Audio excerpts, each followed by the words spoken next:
BJP Mahila National President Vanati Srinivasan, after meeting with the state BJP leaders and BJP Mahila Morcha, has requested the state unit of BJP to give more seats to women candidates. She said the party will work to develop women candidates not only for namesake. The women candidates should be there. They should be the performers. She also visited the office of BJP at Gladden Tower, Nongpo, yesterday to interact with the party leaders and workers from Ribhoi district.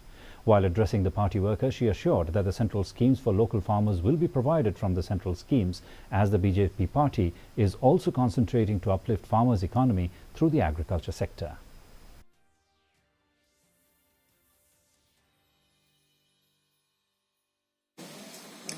Here in the coming election also, we are requesting the state unit to give more number of seats to the women candidates, but for which we have to develop the women candidates, and not only for the namesake the women candidates should be there, and really they should be the performers, and for which how we can help our office bearer.